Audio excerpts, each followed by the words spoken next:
Hey, everybody, welcome back to another week of the Jobsticker's Jobseeker Resource Show. I'm your host, Matt Warzel, and I appreciate your time and for logging in.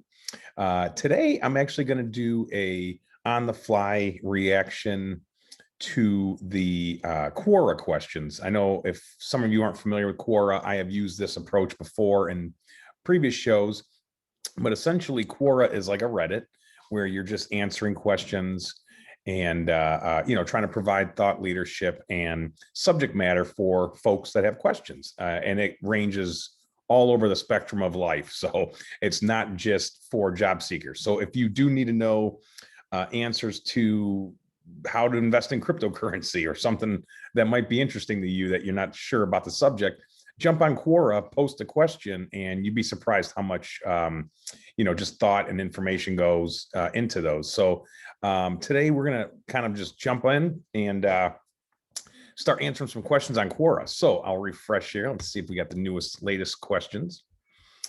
So first one here, how do you list publications under review on a CV? And let me share this with you guys here. Share screen. And I can see that. So publications under review on CV. So first off, publications on a CV, be mindful. She says CV, he or she say CV. This goes with resumes or CVs, but be mindful of the length of your resume or CV. If you're in academia or scientific, kind of research world, publications are wonderful.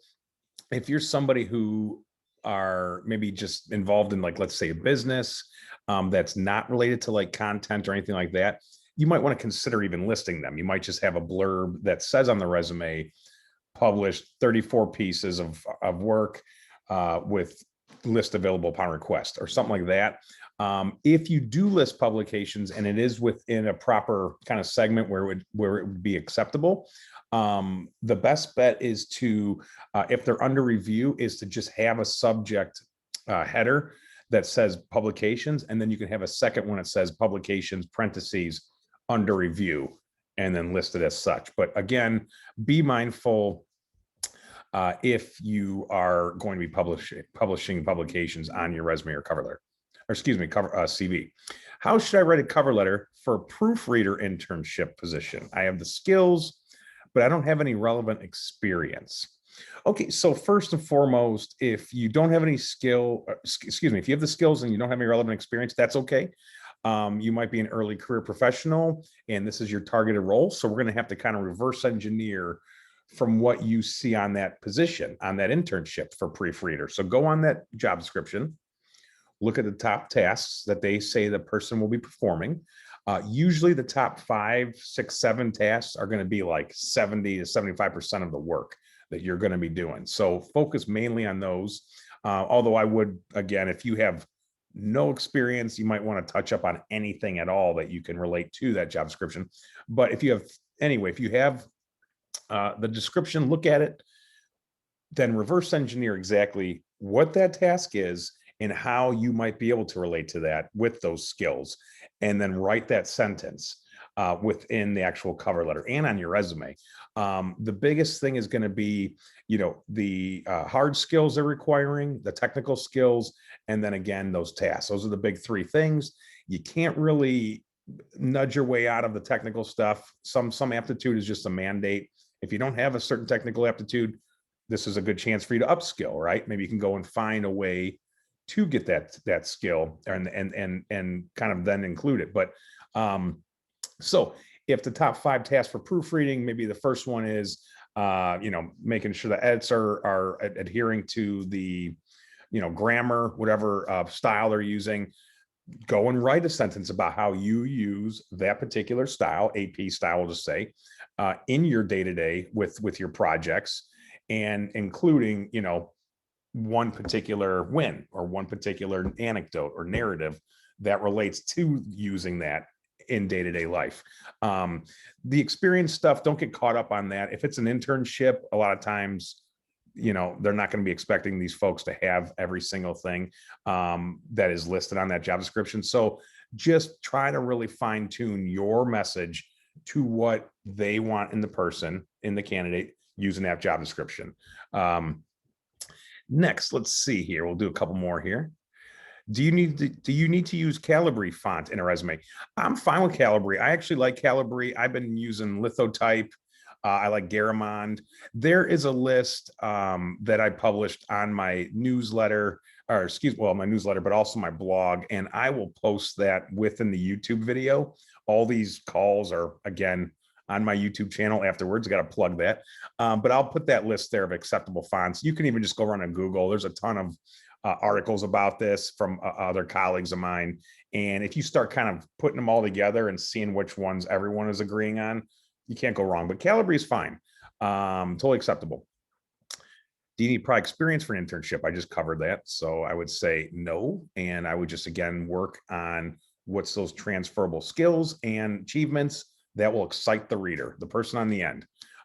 If you have any sort of even remote knowledge of some of these things too, the way you spin your wording on your cover letter or resume you can also include that. So you can say something like acquired knowledge of Six Sigma and lean manufacturing principles, rather than saying, here's how I actually used and implemented that type of methodology. So you can kind of use stuff like leveraged knowledge, acquired knowledge, gained insight of, understand the process involved in. So these are kind of little tips I use and tricks I use when I write resumes for my early career folks that might not have actual hands-on experience in the field, but rather academia-based or project-based from school. How do I start a writing career in 10 steps? Okay, let's see here. Can I upload a resume using HTML? Where and why and how? Just stick to uploading your resumes using just the text. Okay. Some of these, which section of a CV can I add my reviewer details and how? So I'm not quite certain on that, but my thought is if you are trying to add maybe a reference or whatnot, don't add those to your CV or resumes or anybody who can vouch for you. I'm not sure if that means what a reviewer is, but no, that stays on a separate sheet. So do not add references to your resume or CV any longer. Keep it on a separate sheet. When the recruiter asks you for it, send them that attachment. Should I address my cover letter to the provided contact or HR? Yes, if you have a name for a hiring manager or a recruiter or HR member, use that. Now, if you have a name of an employee at the company and you're trying to get this in front of an HR or recruiter, when you are writing to the HR recruiter, just mention the employee that is referring you essentially within the first couple statements after you say, hi, nice to see you, thank you for your time. So-and-so referred me to this position, thought I might be a nice fit. And then move on to the regular cover letter adage. But if you have a name of somebody, perfect. It's nice to have that resonating factor, even if it's a name, people will recognize that. And finally, here looks like we're at the end. How severe of an error is it to list incorrect contact information on a cover letter or resume? This is what I love. So the Quora is, I'm just going in order, guys. But so it's very severe because they won't call you. Obviously, if you don't have the right email or phone number, you might hear crickets for a while until you get that fixed. So the severity level, I would say out of a 1 in 10, probably a 9.5. Because if they really, really want to find you, they might be able to use a backdoor way, like a LinkedIn, depending on if your name is Matt Wurzel or Sam Smith. It just depends on how long it'll take them to find you. But it's very severe. So again, thanks for joining this week. My little 10-20 minute segments this week only went 10 minutes. I was kind of rolling through the Quora, but this will be live every Wednesday, 2 p.m. right here at this Zoom link. I'm going to be taking off Tuesdays for the summer, but so the Facebook group will be on rest, but join me every Wednesday here. And if you guys have any show ideas or want to be a guest on the show and you have some information to share, please ping me. Otherwise, I will see you guys next week, and look for this link on YouTube here shortly. And again, go check out Quora if you want some answers on some things. Some of these can get wonky, but all in all, it's a wonderful platform. So thank you guys, and nice to see everybody again. Thank you. Have a good day. You too, Tanisha.